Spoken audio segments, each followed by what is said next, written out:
Imagine spending an hour with the world's greatest traders. Imagine learning from their experiences, their successes, and their failures. Imagine no more. Welcome to Top Traders Unplugged, the place where you can learn from the best hedge fund managers in the world so you can take your manager due diligence or investment career to the next level. Before we begin today's conversation, remember to keep two things in mind. All the discussion we will have about investment performance is about the past, and past performance does not guarantee or even infer anything about future performance. Also understand that there's a significant risk of financial loss with all investment strategies, and you need to request and understand the specific risks from the investment manager about their product before you make investment decisions. Here's your host, veteran hedge fund manager, Niels Kaastrup-Larsen. Welcome back to this week's edition of the Systematic Investor Series with Mark Rzepczynski and I, Niels Kaastrup-Larsen, where each week we take the pulse of the global market through the lens of a rules-based investor. Mark, it is great to be back with you this week. How are you doing? Is autumn setting in where you are? Autumn is starting to set in. Trees are starting to just turn a little bit of color on some maple trees. So this is a great time of year to be in New England. I had a walk this morning around 8 o'clock, and you could really feel the crispness of the air, but it didn't feel cold, and it was nice and sunny. So I have to say that's certainly one of my favorite times of the year. We're going to be talking about lots of different things as usual, but as always, I'd love to hear, since we last spoke, kind of what's been on your radar that you might find really interesting at the moment, which has nothing to do with what we're going to be talking about later, I imagine. Sure. Took a little vacation in August. So I was out at the Philmont Scout Ranch in New Mexico, which is always a great area. And it's great to clear your head up in the mountains. But one of the area that I've been working on a little bit is thinking about private equity. A friend of mine, Randy Cohen, is a professor at Harvard Business School, is working on private equity index replication, which is actually a really tough problem. And it's interesting is that we've had replication for a lot of hedge fund strategies, including managed futures. And now people are saying, it's like, can we do this for private equity and make something that is, we'll say illiquid? Can we make a liquid alternative? And it opens up a Pandora's box of a lot of quant issues and a lot of replication issues. And it's an interesting problem. Oh yeah, no, I just the thought of that, I would say, is certainly interesting, but it's also a little bit scary in my mind, because I think, and not specifically about this, but I do think that there is this tendency that financial engineers will come in and take something that is definitely illiquid, and by way of making it liquid, which of course it isn't.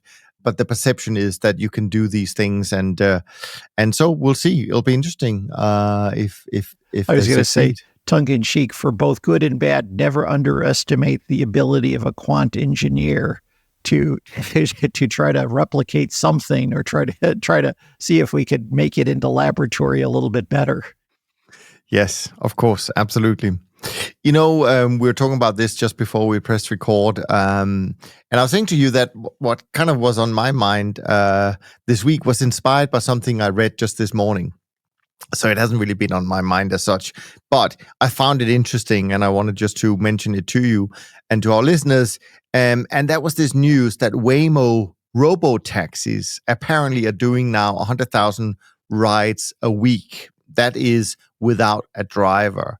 And I have to say, I was kind of shocked by the number. I didn't expect that it was being used by that many people yet. And of course, this is still the early days, so I have a feeling that it may go quickly. But at the same time, I think when I think about these robo-taxis, it does align and follow to a topic you and I are going to be talking about later. And I noticed in your notes that you actually mentioned these robo-taxis as something that is relevant for the discussion, even though it's about trend following. So can't wait to dig into that, but we're not quite there, Mark. We need to go through a few more topics. There you go. We always do. Such as trend following update. You know what? So far, I would say this week overall has been fairly quiet. on the Western Front, as they say. And I suspect still that most of the performance is coming from sectors like fixed income, precious metals.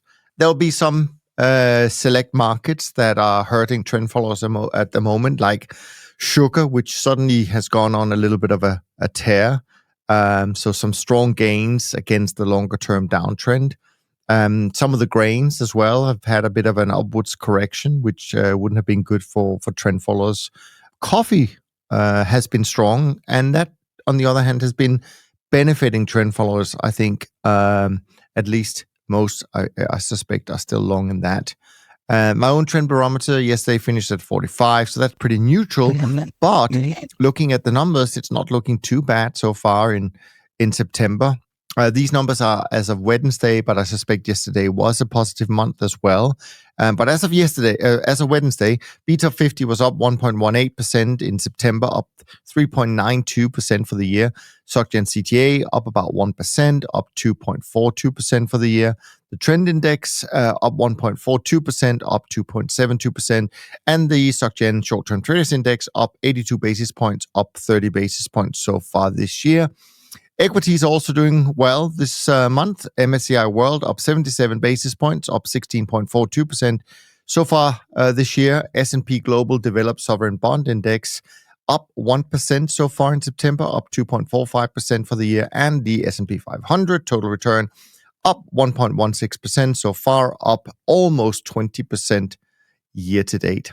Any observations about trend following returns since we last spoke? Well, I think the one thing that you sent me an article the other day about what trend following could do in the not so distant future, and I think that the focus is going to be, macro trends. That the macro environment, those trends will drive price trends, and so we really are going to be focused in on the environment that we live in, and whether it's going to be a slow growth, no growth, what's the direction in interest rates, and that's going to be the driver of all of the trend performance between now and the end of the year and early half of 2025. Yeah, no, I agree. I mean, it does feel like, because there's so much going on the macro side and on the geopolitical side, that you would see at some point, some really sustained moves. Although it's not like it's been a boring year so far, but it's just been sort of dominated by a few other things. And of course, it's also been hurt to some extent because of the reversals led to the carry unwind. And maybe I should mention actually that Alan and I sat down with another host on the show, Kevin Coldiron, who is, of course, one of the authors of the book, The Rise of Carry. That was written 5 years ago. So we sat down last week to record an episode that's going to come out on Wednesday to see where the thinking is about carry now, 5 years on, and after what we saw happening in Japan. It's a fascinating conversation. So hopefully everyone will tune in and see what Kevin feel they've learned on this topic in the years that has passed since they wrote the book. And that's been a really important topic overall, because we do know that a lot of CTAs have mixed trend following with carry. So because they're uncorrelated, how do you blend the two of those together to come up with a better strategy? And then you have to think about, well, what are the periods of risk on, risk off? Because that's what drives that, low correlation or negative correlation. When we have a risk on environment, it's going to be very good for carry. When we're in risk off, that should be very good for trend following. And then finally, I think the big issue is that there's, for something that's relatively simple, there's a tremendous amount of uncertainty surrounding carry, because we never really know how large it is. So people have talked of hundreds of billions. Some people have talked about trillions. Some have talked about, is it active trend carry that are very short term? Is it we'll call it mega carry between long-term interest rates or long-term performance across countries? So I think there's a lot of misnomers about carry. Indeed, and actually you could say that it's almost something that is that feeds through society as a whole, not just financial markets. You think about sort of the principle of carry, and where, in a sense, and it also certainly ties to trend following, because most investors prefer nothing happens really, or nothing happening, and at the same time they can earn a little bit of money every day. So we know that's the challenge that we as trend followers have in compelling them to look at something that actually makes money when markets are not static or stable. But what you said about carry also nicely feeds into our first topic today, which is about the Fed, because you could say that the Fed and other central banks have really been responsible for the rise of the carry regime by the way they have, done their monetary policies for the last few decades, and really are at the center of carry. So, but anyways, you wanted to talk about the Fed and the expectations and the anxieties and so on and so forth. So let's dive into that. Let's rip off the Band-Aid. I would sort of say that with the Fed making their announcement on a 50 basis point cut on Wednesday, and here we are on at the end of the week, it's virtually impossible for us not to say something about the Fed.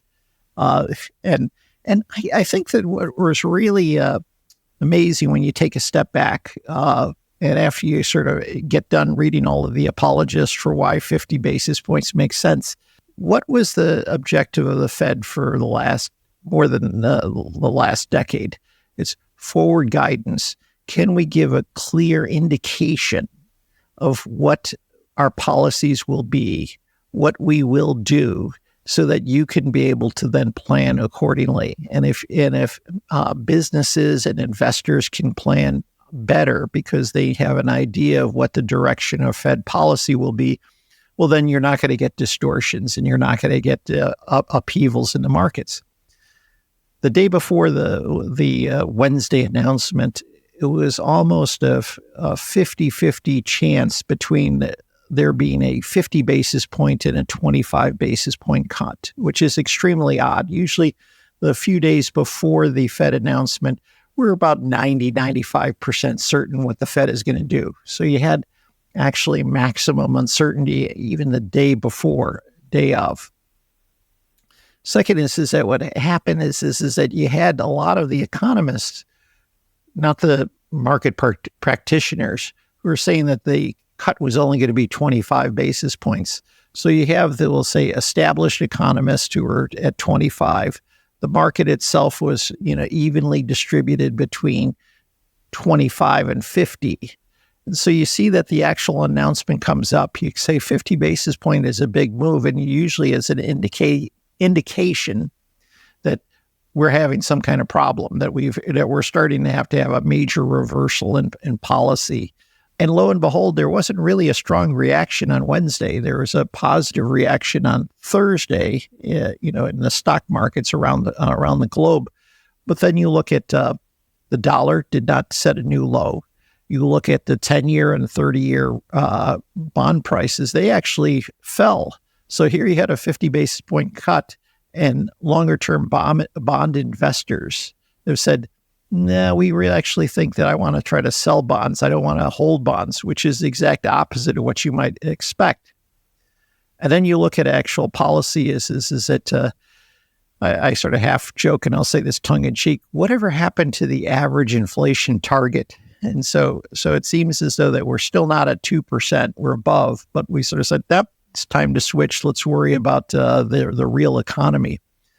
But then if you look at the GDP Now forecast, which is from the Atlanta Fed. And so it's a nowcast, and they compare it against blue chip forecasts.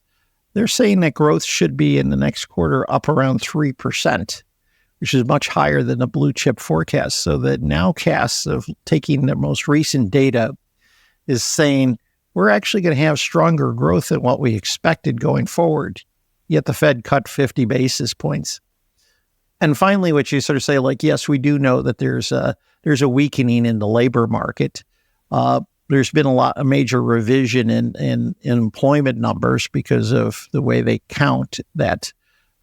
But it doesn't seem as though that we're in we'll call it a difficult period, or we're on the precipice of falling into recession. So the whole action of the Fed seems odd.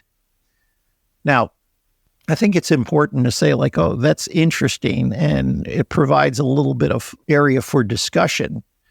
But what do systematic managers, how do we sort of perceive, or how do we think about this?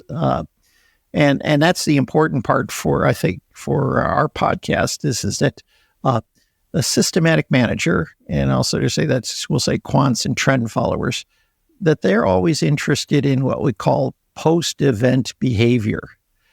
We don't care about what the Fed may do as a forecast generally. What we're only interested in once you take an action or there is an event, what happens afterwards and how can we exploit that? And in some senses is that we can go back and then look at past 50 basis point events and say, here's what we think should happen. We could say, here's the count. But unfortunately, we don't have a lot of numbers for that count. It's not a big sample size. But, the reason why you want to be a trend follower is that you say, like, I don't have a forecast of whether the Fed is going to be at 25 or 50. What I do know is that I can sort of follow what happens post-event. And if there's an adjustment in portfolios driven by investors, I'll take advantage of that adjustment period post-event. And then we need to look at how that post-event plays out across markets. So what happens to the dollars? What happens to oil? What happens to stock indices? What happens to fixed income? So I want to be diversified so that I could sort of say that if there are secondary effects across a wide range of markets, I could still be able to exploit those. Yeah, I mean, just for newer listeners, we obviously don't want to make it sound like that we actually go in and make some analysis specifically on what moved the market on the day after or the 2 days after. But I think what you're saying is that our systems will automatically take this into account because they're sampling, a new data set that includes the day, i.e. the price move, post the event.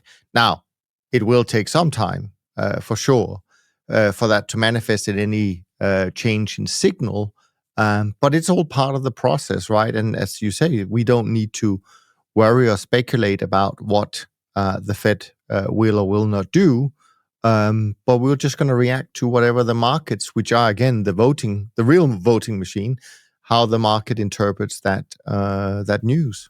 Right, and I think that a lot of times is that one thing I try to be careful. And I was having this discussion the other day.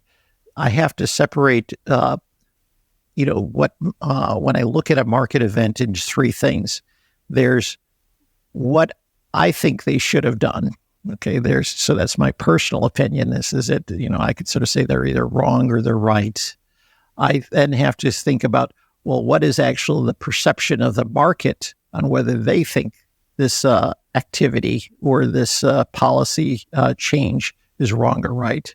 But then the third is that, well, what is my reaction to whatever the event, abstracting from what I think the market, forecast versus what I might think, and just say, what is the market going to tell me in prices, and how do I then exploit that? And either I can exploit it because there's going to be continuation of a trend, there's going to be a reversal of trend, or there's going to be some kind of mean reversion or divergence.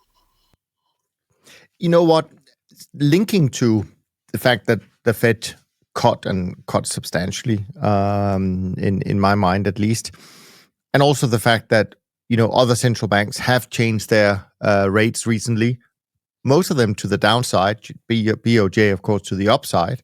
I couldn't help noticing a comment which actually ties back to the speech that two of the central bank chiefs did at Jackson Hole. But we know whatever happened this week was probably in the cards, even when Jackson Hole was being held in August. So I'd like to just read you a couple of paragraphs from David Dredge, a good friend of the podcast and guest on the podcast in the past. He does a monthly report. He posts it for free on LinkedIn, and it's definitely recommended to read it. He writes about the speech from Powell at the Jackson Hole. He summarizes this way. He says, "The gist is we can all rest assured that they have this price stability, aka inflation problem, that they never saw coming and certainly had no role in causing, under control, and they will shortly be turning their focus to the other leg of the dual mandate, employment. It is curious how their own extreme policies like ZERP, QE, FATE, which were explicitly targeted at generating inflation, are never attributed as having a role in the subsequent inflation. And yet, their latest rounds of policies are giving all the credit for doing away with something that they had duped as transitory prior to deciding they better do something about it."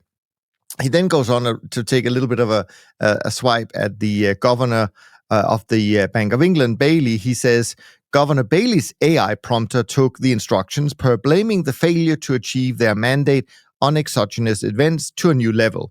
Just a quick check on the word count for COVID, pandemic, Ukraine, Russia, shocks, coming in at no less than 50 instances. To be clear, it wasn't their fault. But now their policies have restored order, and we can all rest easy. Everything is back on path, and they are in total control." And he quotes him actually, Bailey, where Bailey has said in the speech, "Inflation expectations appear to be better anchored, which I put down in good part to the presence of independent central banks with clear mandates and nominal anchors, usually in the form of inflation targets." I thought that was brilliant, because it's funny how they forget what role they played in all of this, I have to say. When you think about it, is that Nassim Taleb always talked about, in many of his books, about you have to have skin in the game. Okay, and when you think about it, is that the central bankers often don't have skin in the game. Can't really lose their job because they're appointed for long periods of time. And this is that they can always talk their way out of different issues, but they don't have money at risk. And I think the big difference between traders and Fed officials is that we constantly have skin in the game, and our skin in the game is that if we don't perform, well, then people are going to vote with their feet, take money out of funds, go find somebody else to manage, and then basically, ostracize you into yesterday's news because they say that we're not going to follow whatever your views are. You know what, Mark? I've not looked this up, but I wonder how many times has a central bank cut by 50 basis points at the same time as the equity markets being at new all-time highs. I think that must be close to a first, if not a first. And that's really a telling point, because in some sense is that if you have the stock market and other at all-time highs, and we'll sort of say that the stock market forms forward expectations about the market, albeit sometimes when they change, it could change fairly rapidly. But we're not sort of saying that the stock market is telling us that we've got a problem in the latter half of this year or next year. We're not. We're sort of saying that financial markets, if anything, the volatility has moved down. We had the carry problem in August, but volatility is not high. Uncertainty is not high. So it seems to be that this is that 50 basis points would be sort of rash. Now, you could sort of say is that what was the policy that got us to above 5% in the first place? But this seems a little rash. Good stuff. Let's move on to another topic. I know in the past we've talked about a framework you called VUCA, and now you came up with another framework which I'm not entirely sure how to pronounce. Capital K, small u, and then a capital U. I have no idea, so can you help me here? Well, this is the KUU framework, and this is, I didn't come up with this. There's a group out of the Wharton School came up with this, probably about a decade ago. But I think it's a variation on my theme of VUCA, but it's another way to also sort of frame different problems. And when you think of KUU, there's what is known, what is unknown, and then what is unknowable. And when you think about a lot of what we do, you should always sort of frame this as that, what do I actually know? And so what I know is what I can count. Okay, those would be objective measures. So I could say if I could count in the past this number of events, I could figure out the probabilities going on. Then there's what is unknown. So, what can't I handicap? So those are the things that I should avoid in some sense because I don't have a way to objectively measure. And then we'll sort of say there's the unknowable, which you say like, well, that's why I have to diversify, because if there's something unknowable, well, those are the issues that I gotta sort of try to make sure I avoid. And we'll sort of say when we look forward is that, okay, we've got an election coming up in the United States. Is that the event is known, but we don't know, but the outcome is unknown. But it's not unknowable because we will have resolution at some point. And so what we should see, and I think what you'll sort of see is that right around that election date, you're going to see heightened volatility because that's when uncertainty is going to be resolved. Okay. We'll sort of say the revisions in unemployment that we saw was something that was unknowable. We know that there are revisions occur. We didn't expect that it was going to be a revision of 1 million jobs. So, but now we have to sort of say, how do we incorporate that? So what you'd say is what is knowable, it could be said, what are the trends? What is unknown is what will the markets do in the future? And what is unknowable is just the fact that sometimes you have to follow prices because there is no way to handicap the future of these unknowable events. Yeah, no, absolutely. We've learned something new, Mark, a new framework to add to the library. Can't wait for the next one. And I think that this is really important when you talk about the idea of passive investing, index investing, active investing.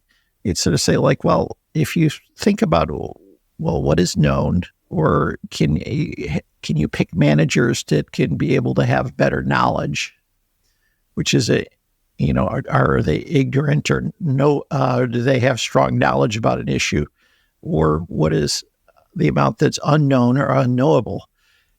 And if you fall into the camp that there's a lot more unknowable information and there's a lot more unknown about the world, then you probably want to be more of a passive investor and you want to be more of an indexer. Or if I can interrupt here, for me, when I heard you talk about it, it actually is not so much about whether it's passive or active as such, although it plays a role. It's actually the diversification that comes down to in my mind, right? That the one thing that kind of helps on all fronts with this is just being diversified. And I mean truly diversified, not a portfolio of 100 different stocks, but a portfolio like a trend following portfolio of 100 different markets, essentially. Right. And that's when you use this KUU framework, what it really tells you is that, okay, we want to increase our positions or tilt on what we think is knowable. And that could be a trend. It could be that you have an information advantage. But because we say that there's 3 parts of this framework, we say the known we know we'll take a little bit extra risk at, but then there's the unknown and unknowable. And we'll say that's the reason why you have to stay diversified. And diversification means across asset classes. It also means going long and short, because, just being long only may not be enough, because when we say that, for example, the correlation between stocks and bonds is positive, well, then if you're long, then that's not going to long only. That's not going to help you.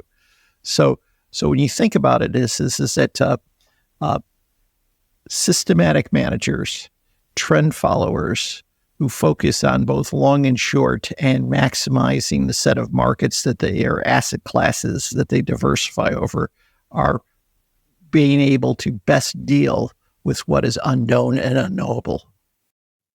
Yeah. Which actually takes us very nicely into your third topic. I think you've planned this. Uh-oh. Mark. Uh-oh. which I think is a really, really important topic. And you wrote in your headline, algo anxiety and algo anxiety, it still exists with AI. And then, so talk us through these things. I have some comments and analogies as we talked about early on in this conversation. So let's dive into all of this. This is important stuff. A lot of this was driven by an article that was posted in the FT this week, and they talked about that there's algo anxiety with AI, and I'll talk about how they actually measure that in just a second. But what it sort of jumped out at me was something that I wrote about in my blog, 10 years ago, where the thought that there is a lot of algo avoidance and anxiety. And the basic premise of avoidance is that when they've tested different people and they found out, for example, even on weather forecasts, this is that if their human is making a forecast, they say like, okay, it makes sense. Let's check on whether they're a good forecaster or not. And then so we can measure their success of these human forecasts. Then we had, sort of, let's say, algo-driven forecasts. And what you found that people actually avoided sort of an algo-driven forecast, even though it might do better than the human-based forecast. So now let's move 10 years forward. What they found is that they looked at AI, and so they sort of said, like, well, let's look at what is the reaction to some investors, to some new bit of information. And then we say that, okay, that new bit of information was driven by a human forecaster. Then we'll say it was driven by sort of, some ChatGPT or AI forecast. And then they'll say, what was the combination? And let's look at the response time and the size of the response. And what they found is that for those forecasts that were AI generated, investors were a little bit slower at responding to that new bit of information than if it was generated by a human. So it's almost as though that I hear what you're telling me as an algo. I hear what AI is telling me, but I'm a little hesitant to actually jump in and react as quickly as if somebody told me that same information or made that forecast. It's funny because I certainly have felt this anxiety for trend following on the basis that people felt that there was kind of no control and it was a computer and so on and so forth, which of course couldn't be further from the truth, really. Because the computer is really only there to implement the strategy that's developed by humans. But I feel often with investors that there is kind of an underlying assumption that something sooner or later will go wrong, and it's all going to be the system's fault, so to speak. So something happens in the markets, and the system is caught on the wrong side, and it's being blamed, right?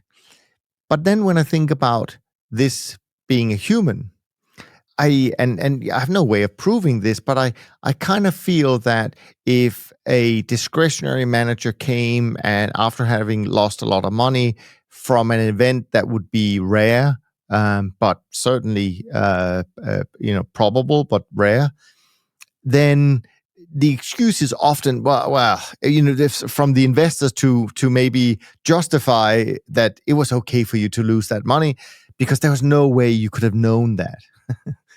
Like if there was some way that the computer should have known it, right?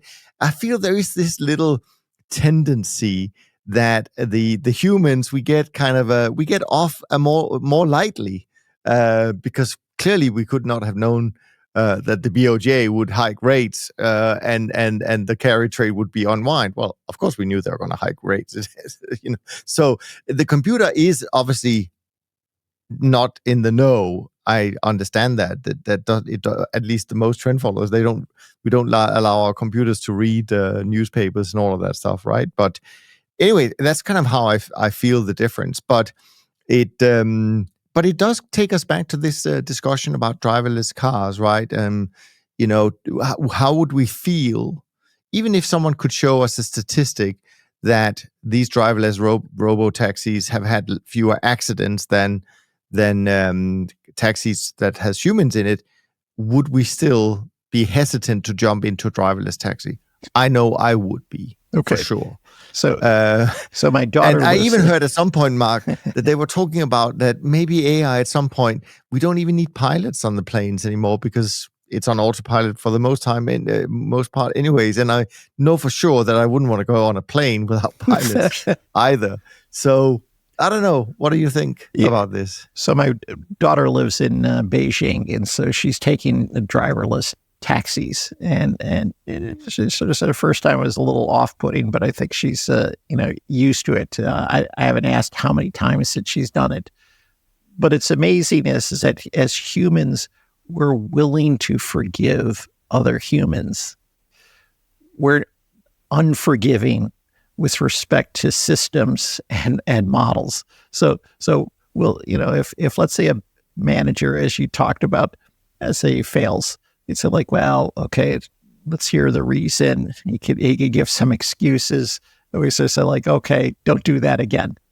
A model can't give excuses. It'll just say, this is my forecast. Here's chances of me being successful. Here's my percentage corrector, my success rate, and then it is what it is. It won't give an excuse. And we love to hear excuses. We love to engage in forgiveness, and we don't trust models. So I think that just from all of my experiences is that people say, do you follow, you'll go into a meeting and they say, well, do you follow the model? You say, yes, we follow the model. And then, do you tinker with the model? No, we don't really tinker with the model. But then at the same time, you say like, but if you look like you're driving and you're going to hit a brick wall, are you going to change something? And generally you're going to have to say, well, yes, we have a mechanism that someone could have an override if necessary. If there's this one-off event, we can be able to stop from making a mistake. Now, surprisingly, especially with trend following, is that when you think that there's this one-off situation, then in reality is it usually is that following the models in generally would be better off than actually turning the model off or reversing what the model told you to do. Yeah.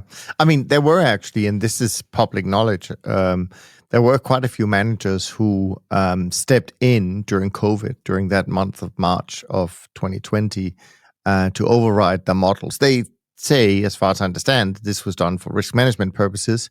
I don't know if it was worse or better to just have left the models do the job. Of course, at Dun, we don't do things like that. We do let the models run, but it doesn't mean we don't monitor things. But we have to kind of allow the models to do their job. I mean, we've talked many times on the podcast about back testing, and I think we may talk a little bit about this as well later on today. But the thing is, a back test is worth very little if you tinker with your model and override it. Then you can't really use a back test, because how would you have handled certain situations in the past? So it is interesting, and I think that this goes back to, in general, and the reason why we have these podcasts to begin with is that I will probably sort of say that the number one flaw with systematic and trend following managers in general is that managers are not very good about explaining what they do. And so the corollary to the study that was mentioned before, they said that if people better understand AI, then they had more confidence. Okay. Surprisingly, they also found that women have more confidence in AI than the human.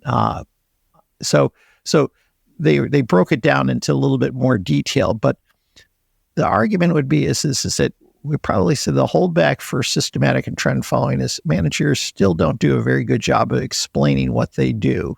Part of it is that to say, well, it's not easy sometimes. And we'll sort of say people don't want to give away all of their secrets. And I'll also say, on the other hand, there's the sender of the message, which could do better.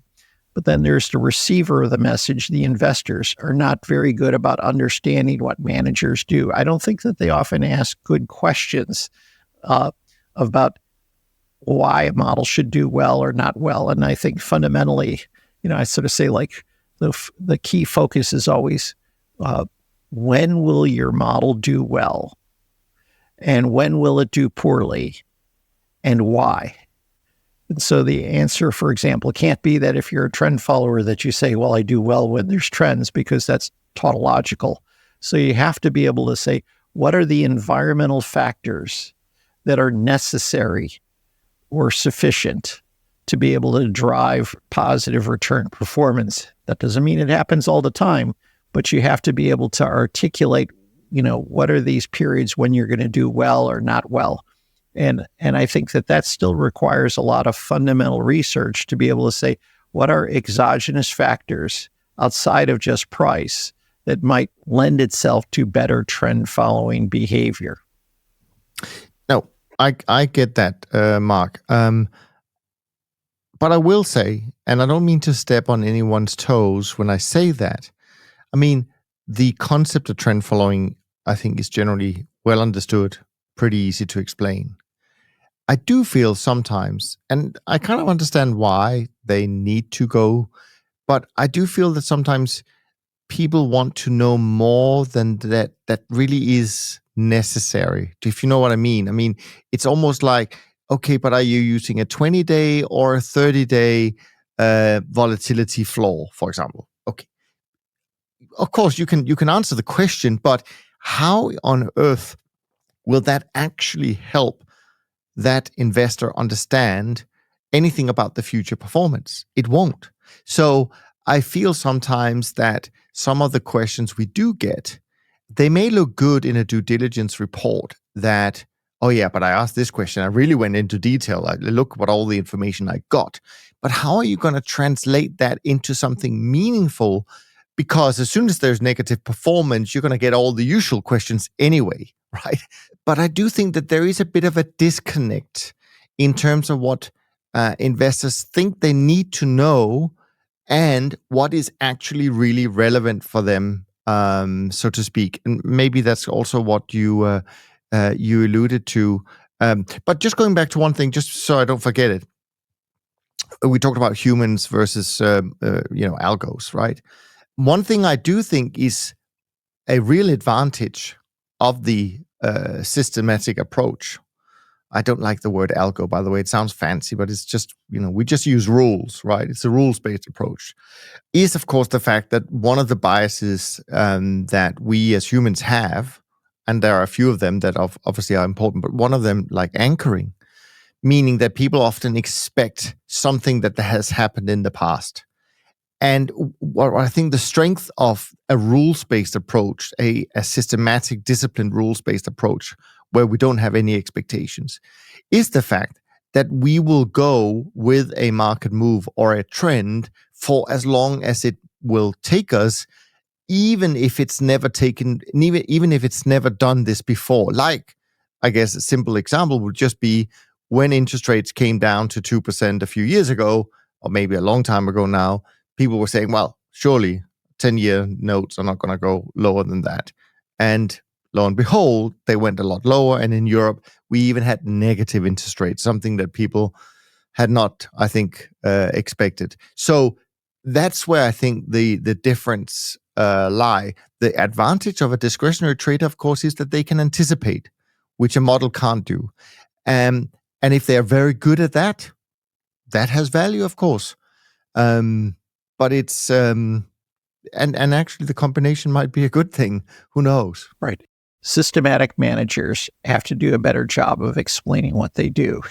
At the same time, and I'll agree with your point, is that the bar that's set by investors is much higher for systematic managers than a discretionary manager, because there will be, yes, you will have these discussions where people say, well, what exactly is the method of trend? What's the look back period? What have you done this way? How have you tested this?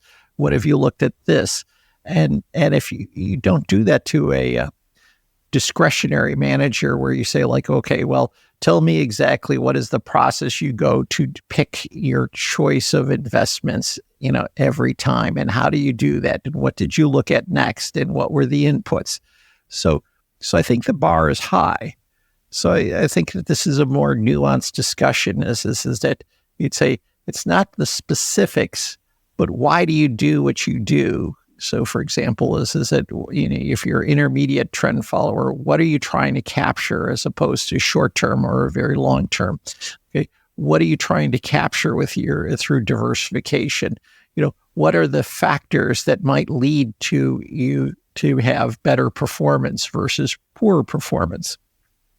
And I think that this is sort of, we'll call it the analysis, or as I call it, there's a difference between performance attribution and contribution. This is that the contribution is saying, it's like, well, I made money, this amount of money in the cotton market. I made this money in crude oil. What we're talking about is the attribution.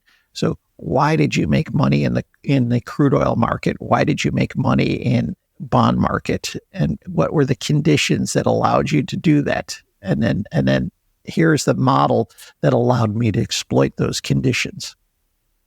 There's another challenge, Mark, in all of this, and that is that even if we do explain well what we do, and we probably would also explain why we believe that, usually that would be based on evidence, on facts, on track records, some longer than others.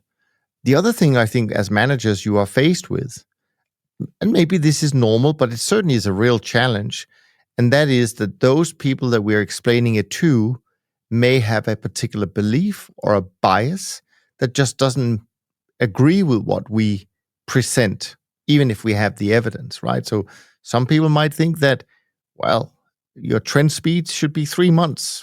That's the best, right? Well, based on what evidence would you say that? Or you have to trade 500 markets. That must be better than trading 100 markets, right? So I think it's a challenge. I think managers, I think we have a lot of challenges in getting our message across.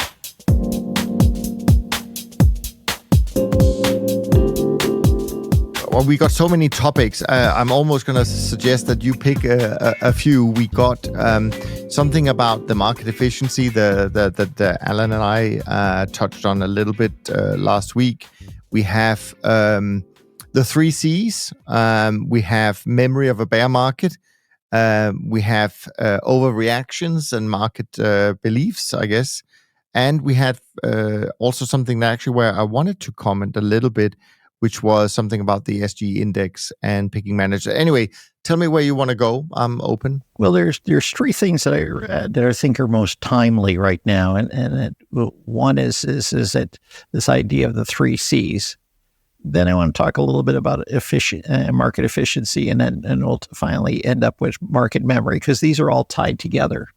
And the 3 C's that I'm focusing on is say, like, what is market connectedness?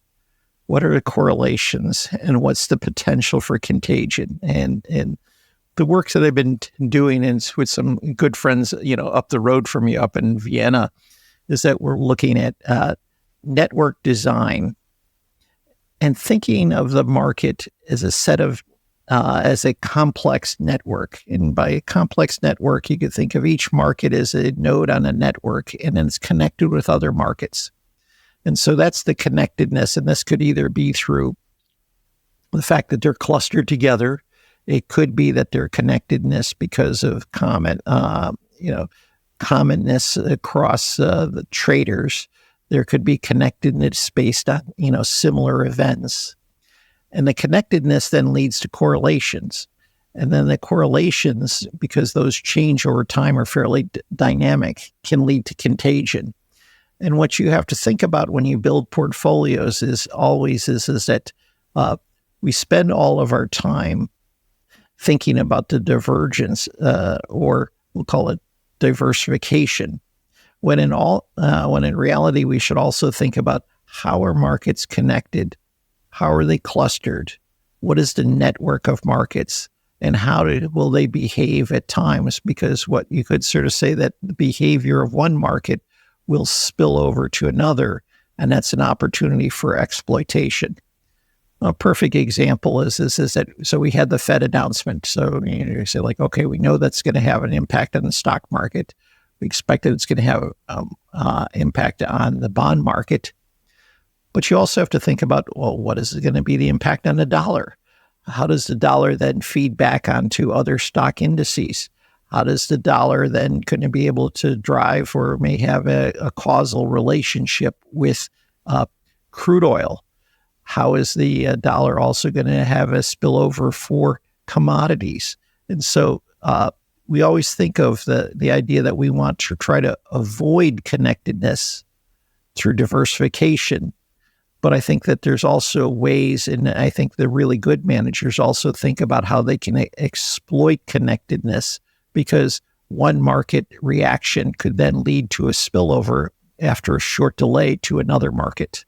And I think that if you can be able to think about the cross correlations, the cross trends, the relationships across market where, a move in fixed income will spill over into something else, or the move in equity will spill over to something else, is that the direction of causality may cause spillovers in other markets, that this is really important if you want to go to the next level of playing diversification, but offensively as opposed to just defensively. But then that is some kind of factor analysis. Would that be correct? Yeah. Now, there have been people who have looked at factor analysis. This is it. There's also work that's been done. It's a little bit older, but it's a little bit obscure on variance decomposition, where we could sort of say like, well, how much do markets, a market shock in one market leads to market reaction in other markets, and how much do they then move back and forth? So if you have a shock in stocks, that should tell us something, or we should be able to decompose a shock in stocks on what it will, on the impact on other markets. And if we can know the direction of causality from one set of markets to another, that's really going to help us in how we can build portfolios, or where there is going to be risk or where there could be potential opportunities. I mean, I can see it within a sector, right? Of course, you can have a common factor that certainly can have an effect. I think as soon as you go outside the sector itself, I think there are relatively few sectors where you can have high confidence in any kind of reaction pattern, frankly. I mean, of course, you would think that within the financial sectors that there should be some, but as soon as you move into some of the commodities, I think it's maybe even with gold, maybe oil does have a stronger link. I'm not sure, but I get your point. I think it is relevant, but on the other hand, I also sometimes think that we can make things too complicated and think that we can kind of have a really strong sense and confidence in how things will play out. But I think the strength of trend following is the fact that we don't really rely very heavily on knowing how things will play out. Does that make sense? No, and I think that you're showing a little algo anxiety there, Neil. Now, okay, I do think that this is the challenge is that you don't want to make this overly complex. But at the same time, is that we do know that markets trade in clusters.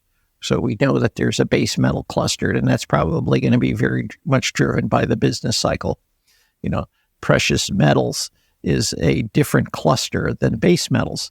But then we also find that some of the precious metals also move between the precious metal cluster and the base metal cluster. The two of them sometimes can go back and forth, and understanding how that relationship might exist or how it may play out is important.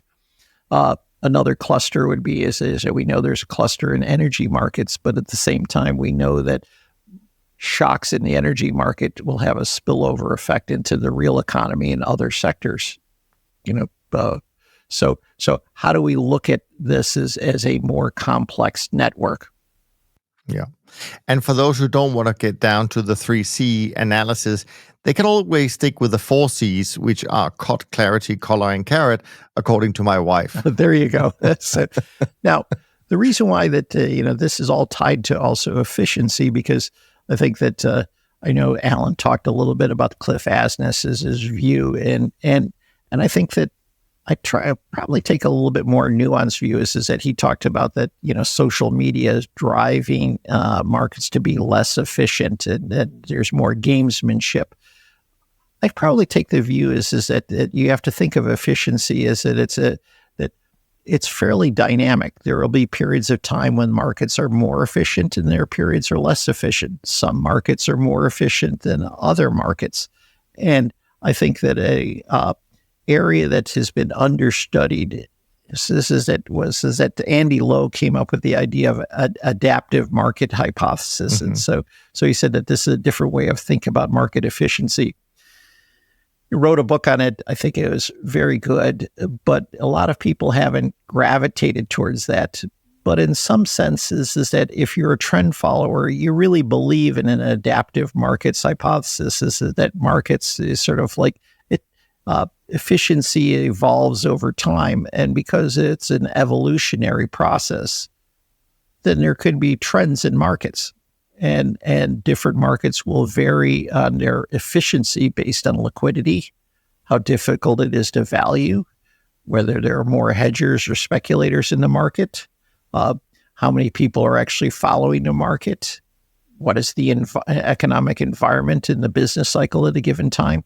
And so I think that we need to sort of think of this as much more dynamic. And so I can't really sort of say that markets are more or less efficient at any given point in time, other than the fact that this is a dynamic concept. Yeah. And actually, I would say when I interviewed Andrew Lowe a few years ago about this, he basically just said, markets are efficient, but not all the time. So there will be these periods of time where you see these big moves that we call trends, and that's completely to be expected. And it is surprising is that there are good ideas that sometimes, if you want to say that there's memes and research ideas, some memes are take hold of people, others don't. And this one, I think, has been underutilized. Yeah, true. Where next, Mark? So, we still have a few minutes the one to go. thing I guess is that it was driven by a comic I saw last month in the summer. And I think it was an old New Yorker comic. So they have an older gentleman in a suit, leaning back, smoking a cigar. He looked like an old-time Wall Street. And then they had a bunch of young traders all around him. And they're saying, is that, can you tell us again what it was like to be in a bear market? And I think that the one thing that scares me is we, have this 50 basis point cut. And then we have, sort of like this view that, things could be a little bit unsettling, so we have to get ahead of it. Is that for a lot of people, if you started your Wall Street career at 25, worked for a few years, went to MBA school, came out, is that right now you could be 40 years old and never seen a large bear market. So you'd have to go back to, 2008, in that period.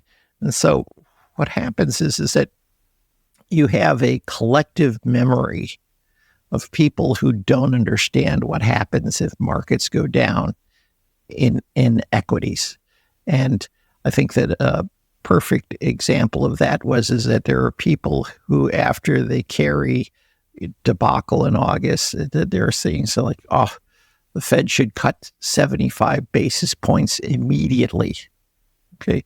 Now, a 20% correction in the stock market, which would be a bear market, would have a devastation on a lot of people's wealth. But on many measures, that wouldn't really sort of eliminate all the overvaluation in stocks by some measures. And in some sense, it would just take you back about a year and a half worth of returns.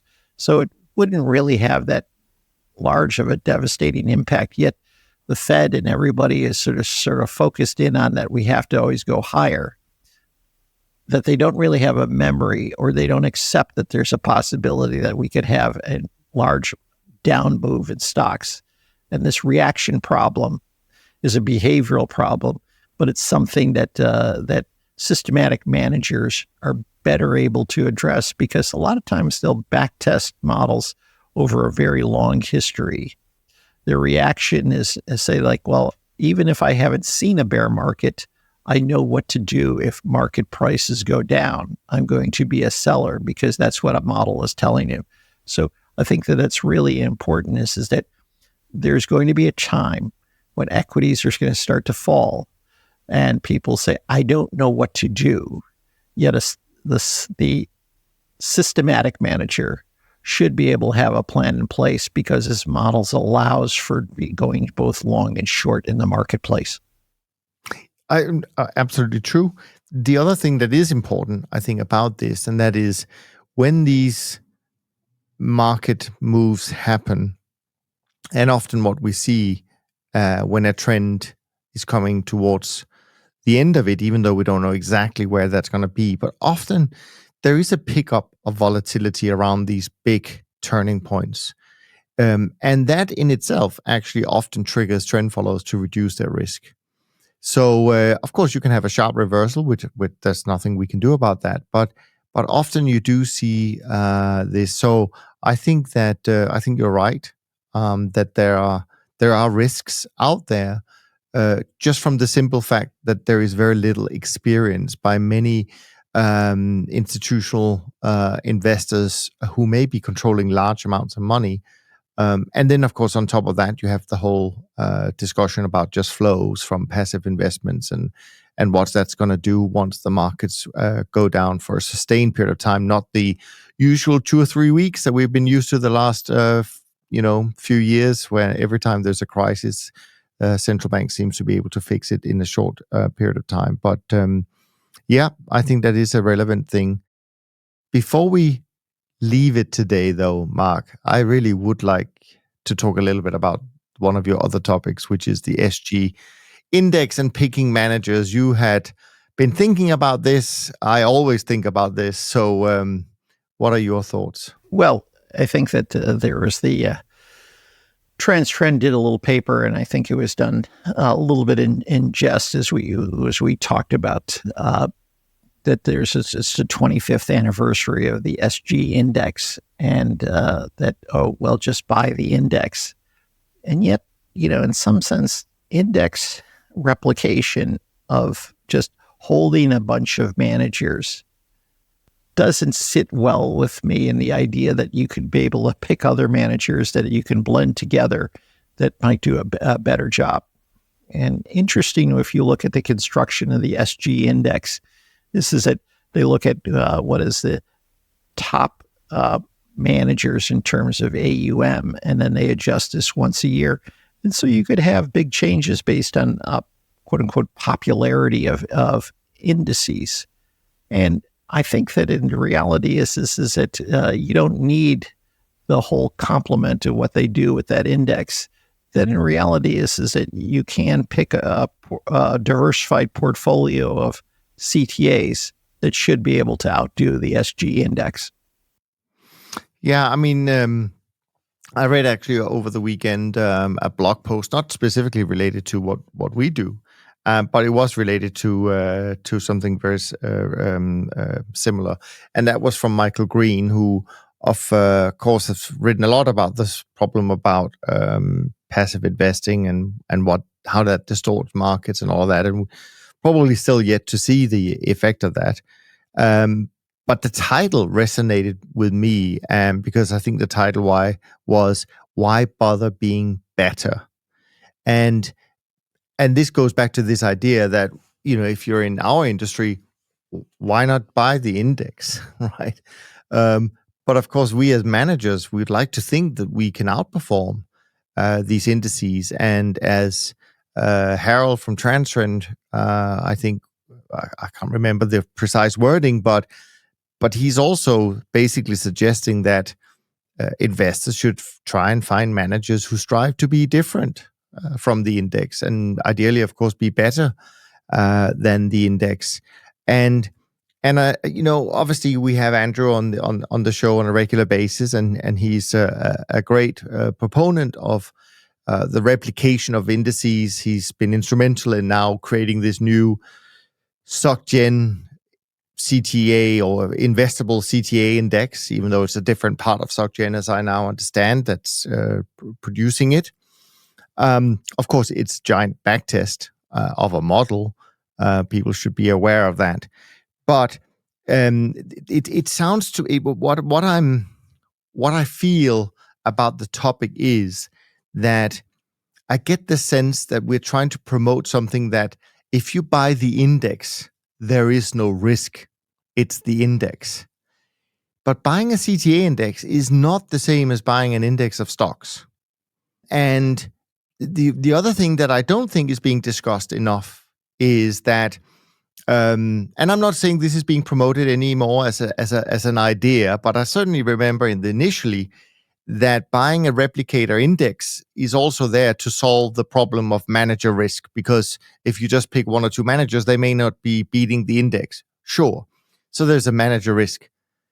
But it almost makes it sound like there is no manager risk in buying a replicator of the index. I think there's a huge manager risk. And often these replicators run very small firms, much smaller than the underlying managers. Plus their models could be flawed. They could break.